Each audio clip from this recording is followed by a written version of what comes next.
lidando com assuntos desafiadores. Nós nos enfrentamos todos os dias. Alguns são históricos, mas se intensificaram na nossa geração.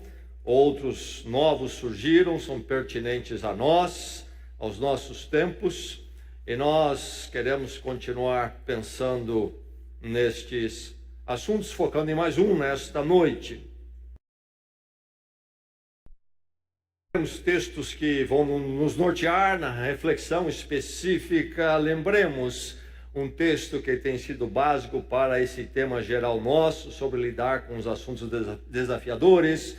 O texto de Romanos, capítulo 12. Um texto muito prático.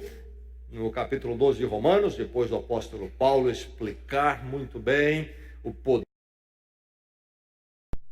transformador, não só perdoador, ele vem com esta exortação que está em Romanos 12, 1 a 2. Vamos juntos ler, proclamar essa verdade, ministrar mutuamente essa verdade. A palavra do Senhor.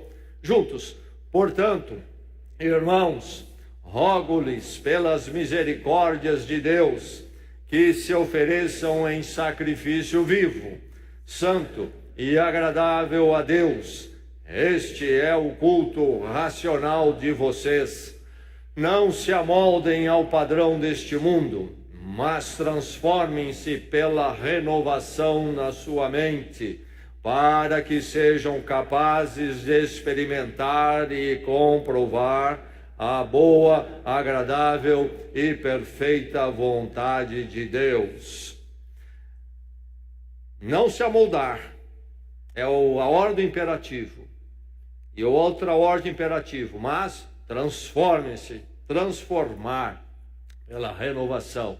Não se amoldar ao padrão do mundo, mas se transformar, segundo a palavra, iluminando as nossas mentes. Alguns textos para a nossa caminhada nesta noite. Primeiro no livro de Provérbios, ali junto ao livro de Salmos, no meio da Bíblia, então o livro de Provérbios, capítulo 20, verso 21. Provérbios 20, 21. Um verso deste livro da sabedoria.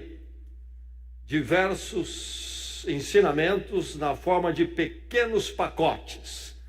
Mas pacotes que, quando nós paramos e meditamos neles, começa a liberar mais e mais ensinamentos. E aqui está um desses pacotes, pequenino. Provérbios 20, 21 diz: o vinho é zombador, e a bebida fermentada provoca brigas. Não é sábio deixar-se dominar por eles. Palavra do Senhor, ouça a palavra. Ainda mais da palavra para o seu coração nesta noite. Abra o seu coração para a palavra. Vamos ao Novo Testamento. Primeira carta a Timóteo, carta do apóstolo Paulo a Timóteo. Primeira carta, vamos ler no capítulo 5, lá no Novo Testamento, mais para o meio do Novo Testamento. 1 Timóteo, capítulo 5, vamos ler o verso 23. Instrução do apóstolo Paulo, prática para o seu discípulo Timóteo, em relação à saúde dele. Esta é uma carta onde ele trata dos ensinamentos práticos para Timóteo, em termos de Timóteo ser um bom pastor na igreja de Éfeso. Mas neste verso temos algo prático em relação à saúde de Timóteo. 1 Timóteo 5, 23.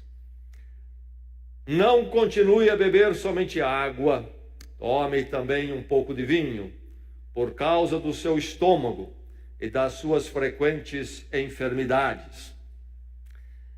Problema de estômago.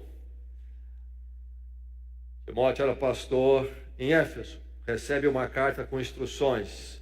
E nesta carta, nas instruções, fica evidente que Timóteo tinha um desafio grande, ser pastor lá em Éfeso. Dava muito trabalho. E quem sabe mexeu com o estômago dele. Gastrite? Não sei.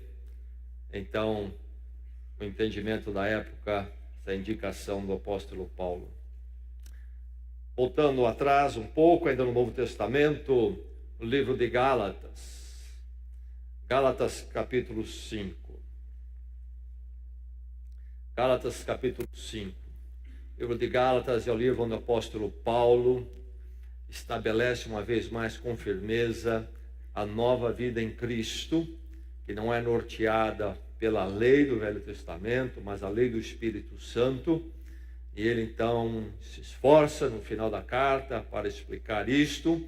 E aqui em Gálatas capítulo 5, vamos ler do verso 19 até o verso 25, onde ele diz assim: ora, as obras da carne são manifestas: imoralidade sexual, impureza e libertinagem, idolatria e feitiçaria, ódio, discórdia, ciúmes, ira, egoísmo, dissensões, facções e inveja, embriaguez, orgias e coisas semelhantes. Eu os advirto como antes já os adverti. Aqueles que praticam essas coisas não herdarão o reino de Deus.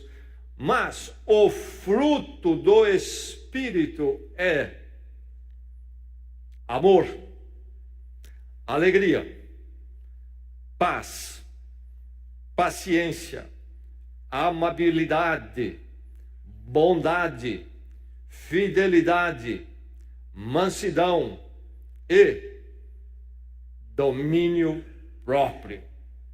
Domínio próprio. Contra essas coisas não há lei.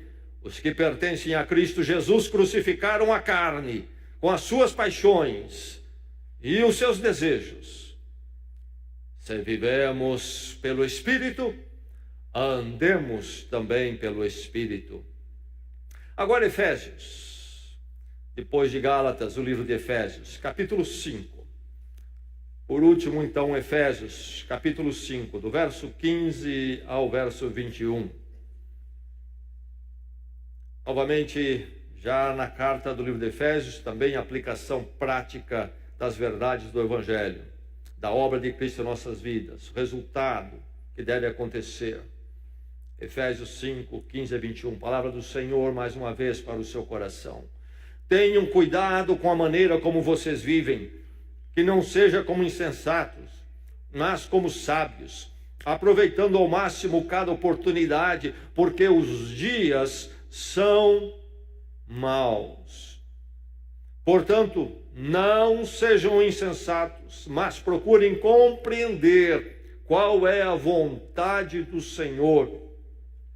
Não se embriaguem com o vinho, que leva à libertinagem, mas deixem-se encher pelo Espírito, falando entre si com salmos, hinos e cânticos espirituais, cantando e louvando de coração ao Senhor, dando graças constantemente a Deus Pai por todas as coisas, em nome de nosso Senhor Jesus Cristo.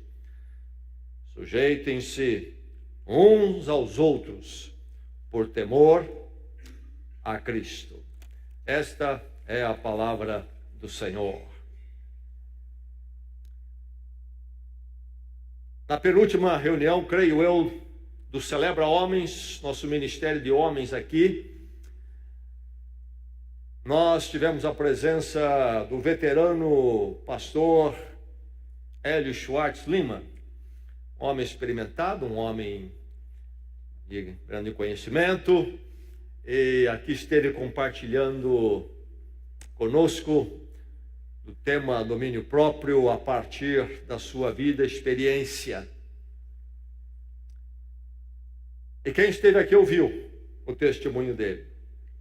E ele contou como ele cresceu num ambiente longe de Cristo, onde a agressividade era prática comum.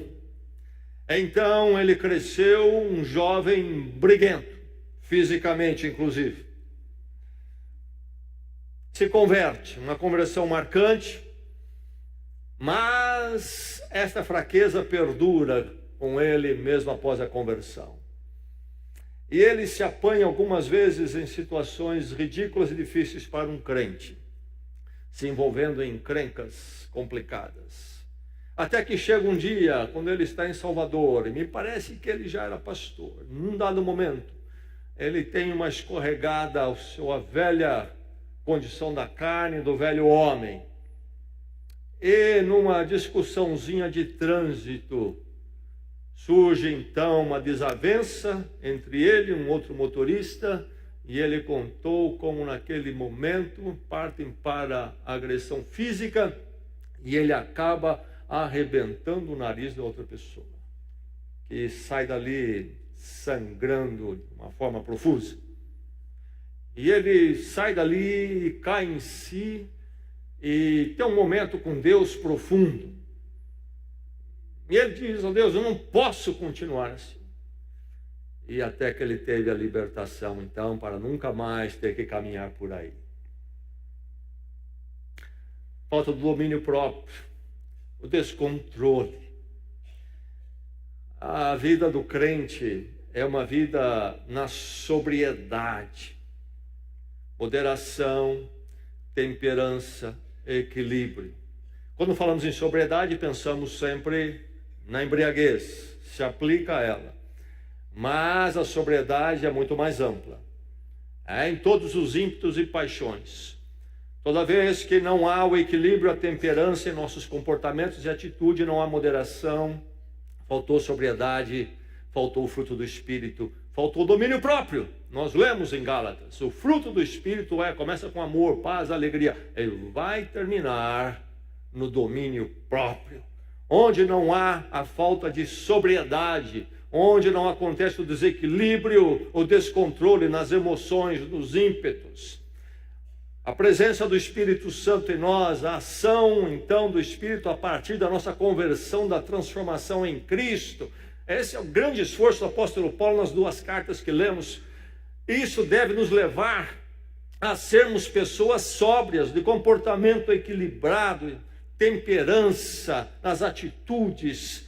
Sim, nós navegamos num mundo complicado nas interações, nas situações que nos provocam e nos desafiam, e precisamos lidar com isso, e precisamos enfrentar, mas há uma forma do crente fazer diferente do mundo, e no mesmo pacote incluímos o nosso lidar com coisas que podem nos alterar, que podem nos tirar da sobriedade, nos tirar do equilíbrio.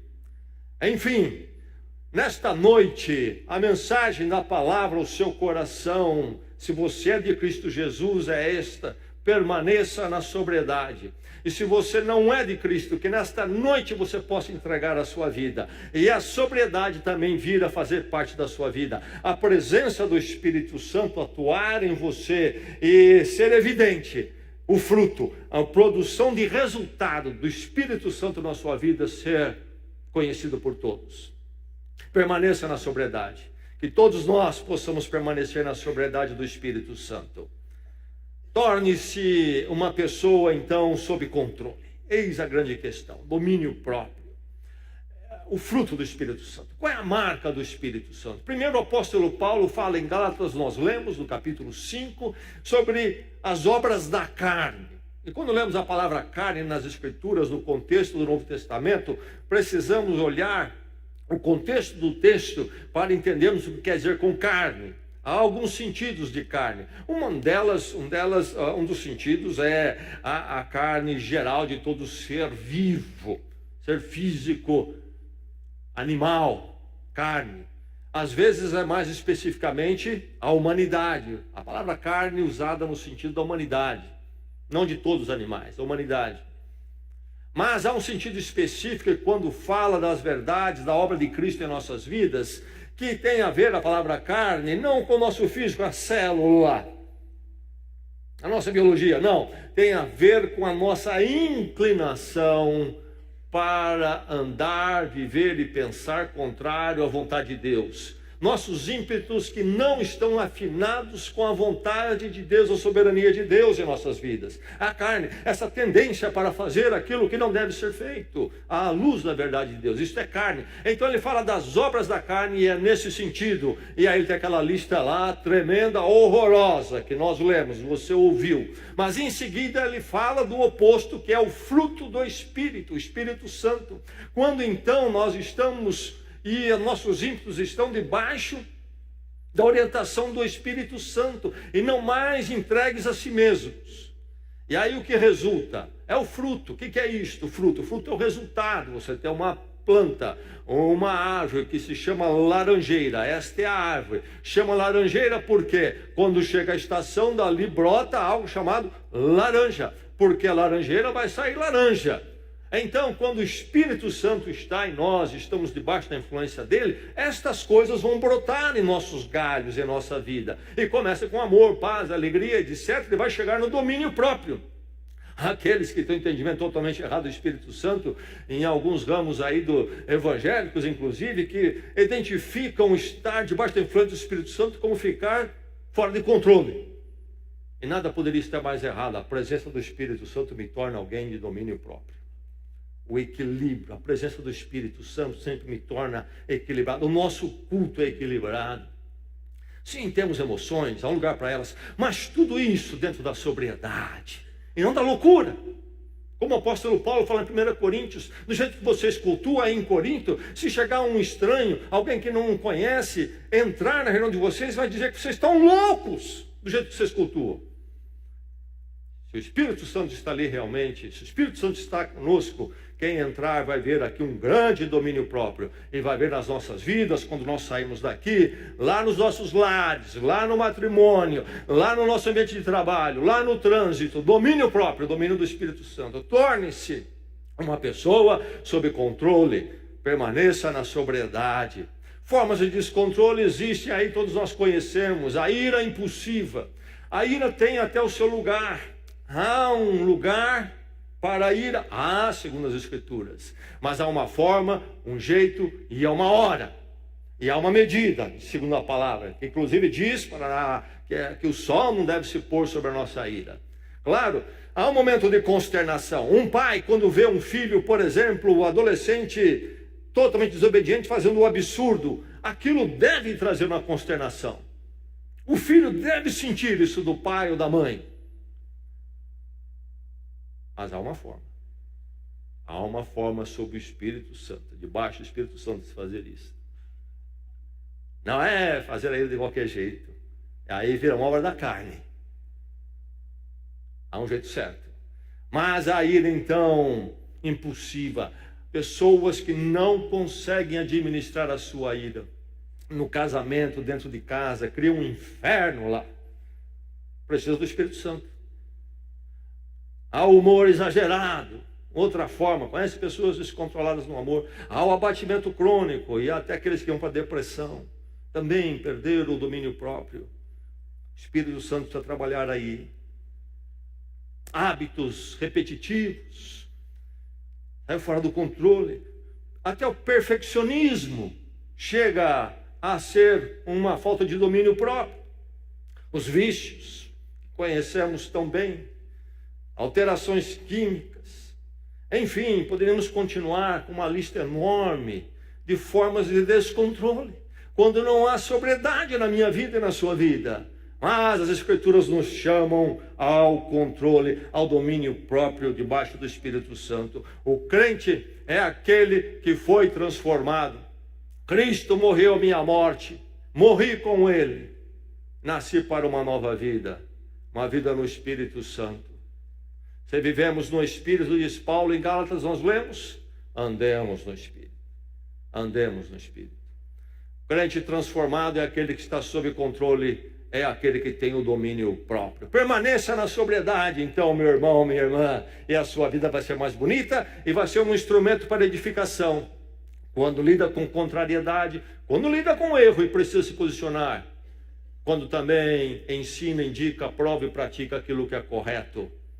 Em todo momento, a vida que é instrumento de edificação em si mesmo e para aqueles que estão à sua volta. Permaneça na sobriedade, então, torne-se uma pessoa sob controle. Permaneça na sobriedade. Rejeite a alteração química. E aí nós temos um problema que é um assunto desafiador da atualidade. Sempre houve o problema em alguma forma, mas nós vivemos, eu creio, algo que nunca se viveu deste nível, desta amplitude no mundo, como nós vivemos hoje. Nós vivemos no império mundial das drogas, e não há quem acabe com isso. Países como Estados Unidos, com forças especializadas, gastando uma fortuna e não consegue eliminar. Problema terrível. Mas nós pensamos em drogas em 2 ou 3. A verdade é que nós temos as drogas farmacêuticas receitadas. Sim, receitadas, tem o seu lugar. Aí é um uso cuidadoso, com orientação de quem entende, para produzir um efeito benéfico, e não um uso desenfreado, descontrolado. Nós temos também o uso das farmacêuticas, drogas farmacêuticas, de forma ilegal. Eu e minha esposa temos uma pessoa próxima a nós nos Estados Unidos, e tem um filho que começou na adolescência, hoje já deve estar aí por volta de quase seus 30 anos. Começou na adolescência o envolvimento com drogas farmacêuticas que contêm narcóticos. E até hoje ele luta com isso. Já passou por 2 overdoses, quase foi. E depois há aquilo que eu chamaria de drogas de rua. Nós ouvimos falar delas. O crack, por exemplo, enfim. A coleção é enorme. E vai da maconha, o crack, a cocaína, o êxtase, a anfetamina, aos barbitúricos, LSD, ópio, alucinógenos e solventes, as colas, removentes, aquelas coisas todas. Todo tipo de coisa por aí. Mas há também o álcool. O álcool. Nesta lista maravilhosa entra o álcool também, gostemos ou não. Bem, há um consenso entre nós, eu creio aqui nesta noite, pelo menos entre nós que somos membros da Igreja de Jesus Cristo, há um consenso de rejeição do uso ou dependência da química de rua em particular. Não precisaríamos falar muito sobre isso, e se alguém aqui nesta noite, deixe-me dizer que o poder do Espírito Santo pode libertá-lo também, porque ele tem feito isso com milhões, e você também pode ser liberto, se você é escravo disto, e domínio próprio vir sobre você e a droga não lhe controlar. Mas temos também os tratamentos com as drogas legais, e que nos vêm através de receitas médicas. Particularmente aquelas, então, com algum narcótico ou alguma coisa nessa direção. Precisamos tomar cuidado. Há um lugar para elas dentro de um tratamento médico, sim. Mas deve ser um uso com alvo temporário, um tratamento que não nos torne dependentes, e o problema ali possa ser tratado com o Espírito Santo e caminharmos para a libertação. Claro, há aqueles que têm o problema da dor física, e podem ser levados a drogas mais fortes, uma dor crônica que não se vai. Mesmo aí, o crente deve orar muito, tomar muito cuidado, para não cruzar a linha e se tornar um dependente. Enfim, nós temos que tomar cuidado com estas coisas. Mas precisamos lembrar o que é que nos dá trabalho. Mais particularmente nesses dias, o que nos dá mais trabalho, deixe-me dizer, é a bebida alcoólica. Precisamos lembrar disto. Morando numa cidade como Bragança, um leão não é o que nos tira o sono, mas é um pernilongo no quarto. Podemos ficar falando do leão e esquecermos o pernilongo.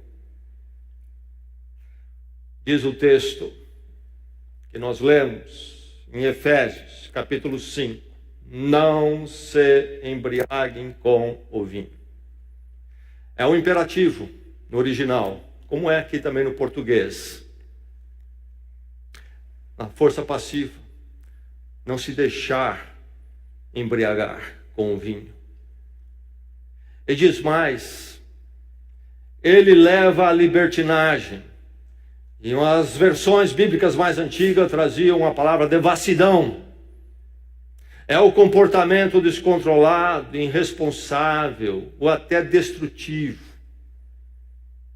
O vinho leva a isto. Então não se embriaguem com o vinho. Diz também o texto bíblico, estas obras da carne, ira, egoísmo, dissensões, facções e inveja, embriaguez, orgias e coisas semelhantes. A palavra de Deus é muito clara. É muito clara. Estar debaixo desta influência do álcool, que nos leva então a perder o controle de nós mesmos. E isso aí varia em níveis, mas acontece. E não cabe ao crente isto. Não deve estar em nós. É preciso então rejeitar a alteração química em todas as formas. Como é que era a questão da bebida nos tempos antigos? Se nós voltarmos 8 séculos antes de Cristo, mais ou menos, nós vamos encontrar Homero, autor da Ilíada e Odisseia, dizendo que o vinho devia ser bebido numa mistura de uma porção de vinho com 20 partes de água. Você ouviu isso aí? Um escândalo para os connoisseurs do nosso dia. E não sobrou vinho nenhum aí, mas era a opinião deles naqueles dias. Pelo menos na palavra de Homero, um grande poeta da história grega, da antiguidade. Depois de Cristo, Plínio o Velho, líder militar no Império Romano, em 79, escreveu a História Natural, e ele falava que devia ser com 8 partes de água e uma de vinho. Quando nós olhamos o Talmud, que é os comentários sobre o Velho Testamento do povo judeu, que vinha na tradição oral ali antes de Cristo, séculos antes, depois passou a ser escrito. Mas o Talmud, ali por volta de 200, pelo menos, talvez mais tarde ainda, mais longe, tem instruções sobre como celebrar a Páscoa para os judeus. E a instrução no Talmud é 3 partes de água e uma de vinho. Então, se Cristo estava celebrando a Páscoa, quando ele instituiu a ceia, era nessa base. No cálice havia a mistura de 3 partes de água, uma de vinho.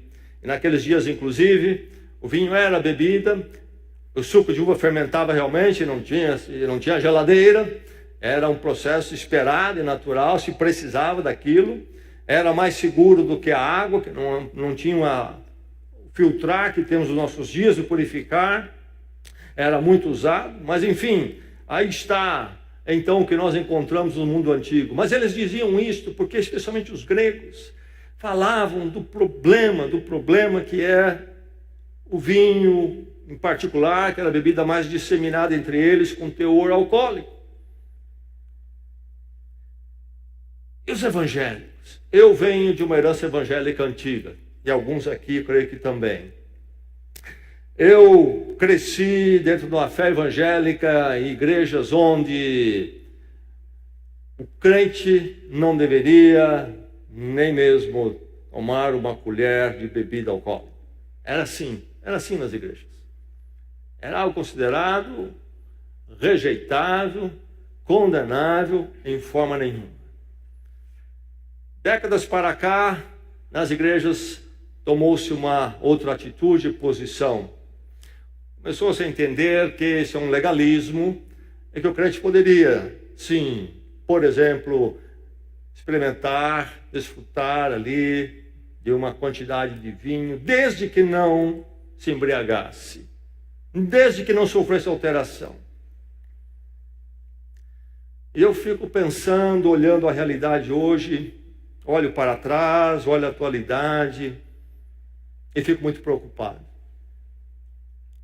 Parece que nós não conseguimos caminhar bem. Se nós estamos, talvez, vamos colocar assim, numa sarjeta de um lado da rua, não pode nada, vai para o inferno quem encostar a língua nisto, etc. Quando tentamos sair dali, ao invés de cairmos no meio da rua, fomos para outra sarjeta. Agora os crentes estão dados a beber e beber muito. Precisamos ouvir a palavra. Sobriedade. Rejeitar a alteração química. A força do álcool é tremenda. O Conselho Nacional de Trânsito tem um regulamento, atualmente, que se você tomar uma lata de cerveja, você não passa no bafômetro. Você sabia disso? Espero que sim. Uma lata de cerveja. Uma taça de vinho vai levar umas 2 horas para ser eliminada do seu corpo. Agora, por que o Departamento de Trânsito coloca essas coisas tão restritas? Primeiro, porque nós sabemos que é um desastre que acontece no país, em termos de trânsito, por causa do álcool. Milhares de vidas ceifadas por ano. Mas por que, assim, um nível tão baixo de álcool?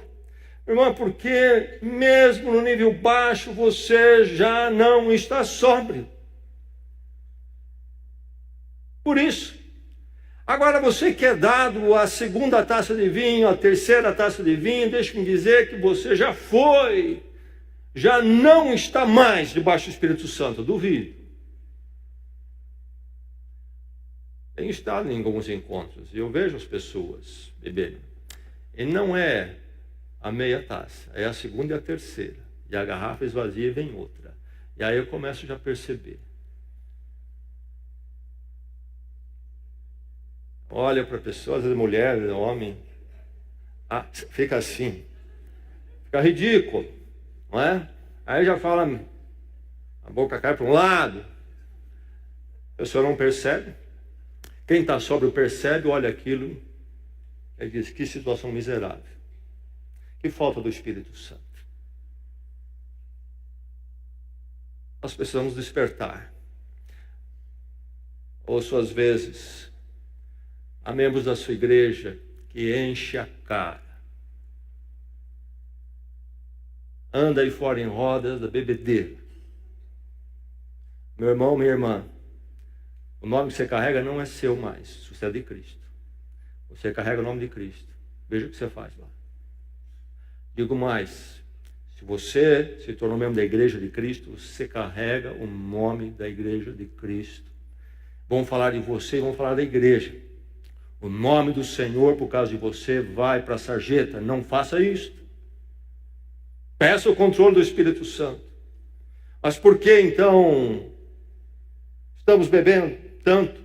Precisamos olhar. O mundo tem uma razão para beber muito. As drogas não vão embora. Já falei. O combate policial é enorme. Não acaba. Por quê? Porque o mundo está vazio, está depressivo. Não tem sentido para a vida. Tem que ter droga, ou então não se aguenta a vida. Mas será que essa é a sua condição em Cristo Jesus? Espero que não. Terrível. Dartil Xavier da Silveira, psiquiatra, diretor do PROAD, Programa de Atendimento a Dependentes da Unifesp. Enquanto a sociedade, os pais e o governo se preocupam com as drogas ilícitas, há um liberou geral em relação ao álcool, que é uma droga tão ou mais nociva do que o crack e a cocaína. Especialista falando. Diz mais, o álcool é a porta de entrada para outras drogas. E não é a maconha, como muitos imaginam. E diz mais, recebo inúmeros pacientes jovens que bebem 20 latas em uma noite, algumas vezes por semana. Essa quantidade é extremamente tóxica. Além disso, o consumo de álcool entra cedo agora na vida dos estudantes. 50% dos alunos entre 10 e 12 anos já fizeram uso da droga. Talvez, meu irmão, a situação está tão podre que é melhor até nós nos abstermos para fazer um contraponto na sociedade, porque a juventude está sendo arrebentada, a começar pelo álcool. Maria Lúcia Souza Formigoni, coordenadora da Unidade de Dependência de Drogas, também da Unifesp.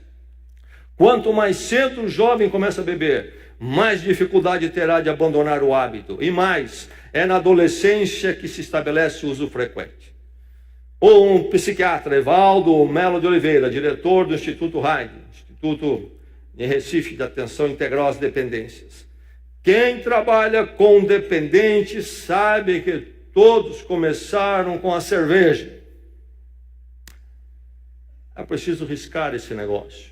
Precisamos pensar muito bem. À luz do Espírito Santo. Como vamos lidar com isso? Qual é o nosso testemunho? Qual é o impacto nosso na sociedade, nos amigos, à nossa roda? Meus irmãos, nós temos que ter comunhão na igreja. Precisamos integrar com a comunhão da igreja. Mas também devemos, tanto quanto possível, manter nossos relacionamentos fora da igreja. Sim, familiares, amigos, para que possamos ser testemunhas diante deles. E estabelecendo ponte, certamente haveremos de nos envolver em algumas atividades com eles. Mas lembre-se que debaixo do Espírito Santo, uma nova vida em Cristo, há uma linha, há um limite. Há horas que temos que dizer para esses amigos, não. Vão ficar chateados? Não importa.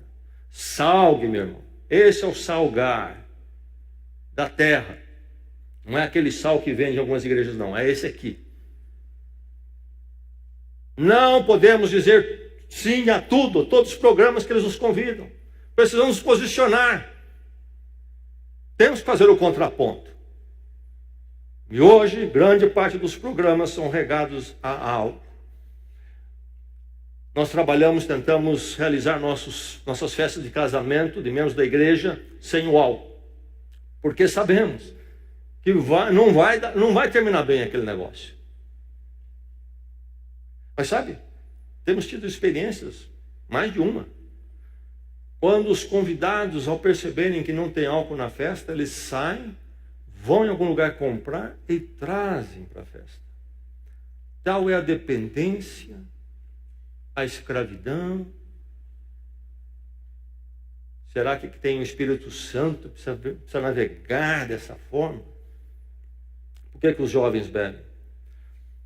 A agência americana sobre o abuso do álcool e alcoolismo colocou algumas razões por que os jovens bebem.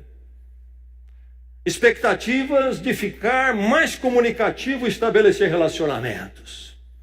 Eu creio que, inclusive, a parte das pessoas, se vão a festas, eles são tão não relacionais, que se não beber, eles não conseguem estar uns com os outros. E os jovens querem ser aqueles que abafam, circulam no encontro, quer ser comunicativo, depois então de 2 cervejas se sentem os bambambãs da conversa. Mas não são mais eles, são alterados. Outra razão, querer ser aceito pelos amigos e grupos comprometidos com o álcool. Querem ser parte do grupo. E essa fraqueza os leva a começar a beber. Porque querem fazer parte. Querem ser aceitos. E logo vem o teste. Aqui está o trote de entrada. Você bebe? Então você é um dos nossos. Você não bebe? Então você não é. E aí o jovem não tem o Espírito Santo, não tem a sua dignidade vindo do Espírito Santo. Meu valor não vem dessa turma, vem do Senhor. Ele não tem condições de dizer não. E vai dizer sim. Fica vendido. Outra razão, crescimento em ambientes familiares que adotam o álcool. Porque os jovens bebem. Outra razão, atração por risco, testar limites ou adrenalina do perigo. Outra razão, transtornos comportamentais como agressividade, rebeldia, dificuldade em seguir regras, ansiedade, depressão, e lá vai o jovem para o álcool. Depois vem por último os fatores hereditários, que encontrando esses outros aspectos leva à bebida. Enfim, nós precisamos pensar muito bem. Por que nós precisamos beber ao ponto de nos alterar? Por que eu preciso comer ao ponto de a comida fazer mal para o meu corpo?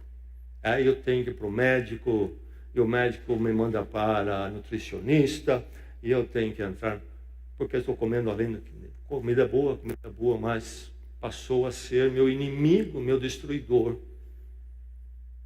Eu gosto do açúcar. O açúcar realmente alegra a boca. Mas daqui um pouco vou ao médico e estou com sérios problemas, porque eu entro no açúcar de uma forma que me destrói. Diferente das drogas de rua, realmente a bebida alcoólica como o vinho sempre foi parte da bebida alimentar. A humanidade, sim. Mas nós sabemos o problema e a palavra de Deus nos adverte. E qual é o limite? Até onde vou eu e não estou mais debaixo do controle do Espírito Santo, porque eu não tenho mais domínio próprio? Eu comecei a ficar debaixo do controle do álcool. Note bem o texto bíblico. Não se embriaguem com vinho. Uma ordem no negativo. Mas enchei-vos do Espírito Santo. Percebe aqui o paralelo? Ele usa a ilustração, a metáfora.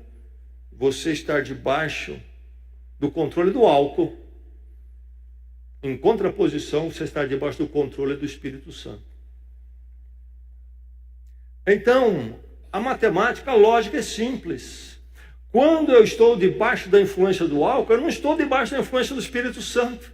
Quem está me controlando é o álcool. E quanto eu preciso beber para, então, perder a condição de estar debaixo do Espírito Santo? Quanto? Essa resposta você sabe dar. Mas como eu vou vencer isso? Quando eu encho-me do Espírito Santo, eu posso lidar com o álcool tranquilamente. Não me domina, não me controla. Até se for o caso de for a proposta, não vou usá-lo. Também não vai me fazer falta nenhuma. O Espírito Santo é a fonte do quê? O fruto? Paz, alegria, amor. Eu não preciso do álcool para a festa ser boa. Enfim, é preciso rejeitar a alteração química. Nós, nesses dias, as igrejas evangélicas estão se perdendo nisto, e nós precisamos voltar à sobriedade, inclusive sobre este assunto. Tomarmos muito cuidado. Se nós não queremos um legalismo, nem devemos ter um legalismo, porque não é assim que a vida cristã é feita, mas precisamos entender o que é o fruto do Espírito em nossas vidas. Permaneça na sobriedade. Quanta destruição. Aqueles que viveram debaixo de um ambiente dominado pelo álcool, como um lar, sabem que miséria é essa, na verdade? Sabem. Quantas vidas machucadas, arrebentadas por causa disso. Deus nos dê sabedoria. Deus nos encha do seu Santo Espírito. E num mundo que está perdido nessas questões, você possa ser luz e não trevas. Permaneça na sobriedade. E que os jovens aprendam isso com os mais velhos. Membro da Igreja Batista de Bragança que enche a cara. Não é o que sim nós ensinamos quando as pessoas se tornam membros daqui. Porque nós entendemos que não é isso que a Bíblia ensina. Que o Senhor torne esta igreja toda cheia do Espírito Santo. Permaneça na sobriedade, então submeta-se ao Espírito Santo. Lá atrás, no mundo grego, havia o deus Baco. Pois os romanos tomaram os deuses gregos com seus nomes, virou Dionísio. O deus da devassidão, o deus da folia. Seja Baco, seja Dionísio. E o vinho é o grande meio de festejar-se. Quando você estive visitando um museu lá em Atenas, por exemplo, aqueles vasos cerâmicos daqueles tempos, tempos de Cristo, antes, muito antes até. E eles têm todas as ilustrações muito bem feitas. Os gregos não eram tremendos na arte, na escultura, ilustrando as festas de Baco, mulheres e homens, embriagados, com um copo na mão, caindo. E era uma coisa religiosa. E mesmo naqueles dias que eles entendiam a mistura da água com o vinho necessário, havia este uso abusivo e inclusive sem mistura. E essas festas a estes deuses caminhavam então para orgias, coisas terríveis. E eles entendiam que quando eles estavam debaixo da influência do álcool no vinho, eles estavam debaixo do controle desse Deus.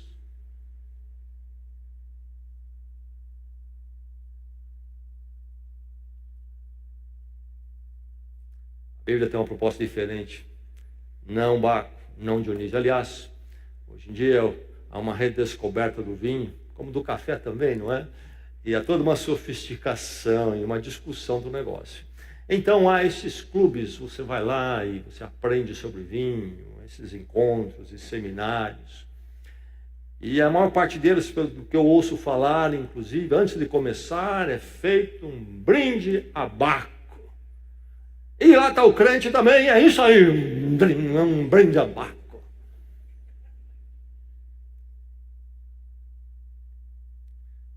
Um movimento evangélico raso, sem aprofundamento teológico, não percebe os absurdos. Submeta-se ao Espírito Santo, não a Baco. Deixem-se encher pelo Espírito Santo, um imperativo. E é interessante que o imperativo no original é na força passiva. Meu irmão, não é você que vai pegar o Espírito Santo, não, você vai buscá-lo, ele lhe enche. Deixe-se encher pelo Espírito Santo. É a obra dele. Mas é interessante, os gramáticos nos apontam que ele está na força presente. Esse deixe-se encher é algo que deve acontecer na minha vida sempre. É hoje, é amanhã, depois de amanhã e depois de amanhã. Até meu encontro com o Senhor. Deixe-se encher pelo Espírito Santo. Como? O texto que nós lemos em Efésios 5, depois de dizer deixe-se encher pelo Espírito Santo, continua falando entre si com salmos, hinos e cânticos espirituais, cantando, louvando de coração o Senhor, dando graças constantemente a Deus Pai por todas as coisas, em nome de nosso Senhor Jesus Cristo. E aí diz mais: sujeitem-se uns aos outros na comunhão em Cristo, na igreja. Então, irmão, nós temos que nos expor ao cultuar, ao devocional pessoal, mas principalmente coletivo, da ouvir a palavra, buscar a palavra. Quando foi a última vez que você abriu a palavra? E o louvor do Senhor enchendo nossos dias. Você gosta de escutar música? Equilibra um pouco. Primeiro, veja se a música secular que você ouve reflete a presença do Espírito Santo na sua vida. É preciso fazer uma seleção, e uma seleção muito rigorosa e difícil. Sobra pouca coisa no final. Mas veja que você também equilibre isto com louvores. Músicas que o levem à presença do Senhor. A sua casa, a mesma coisa.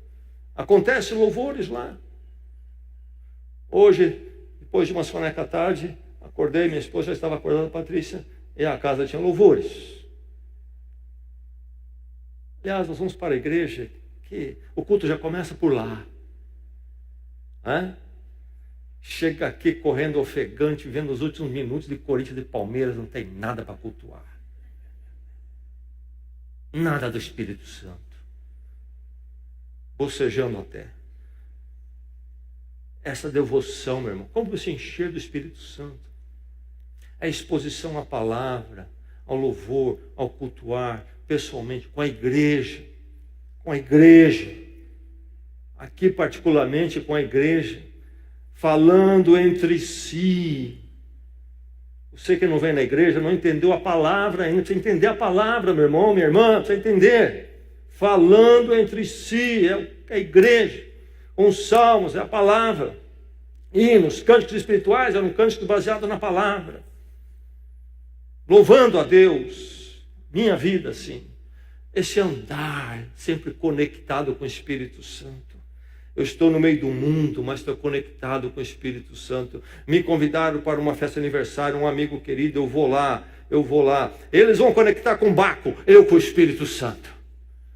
E eu vou até onde dá. Chega uma hora que não dá mais. Aí eu peço licença, boa noite, estou saindo. E eu estou andando na rua, estou no meu trabalho, lá está o pessoal. É todo tipo de conversa, a gente sabe, daquele jeito. Mas você é conectado com o Espírito Santo.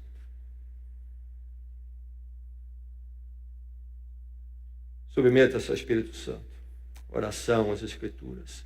Meu irmão, minha irmã, igreja, ouça a voz do Espírito. Ouça a voz do Espírito.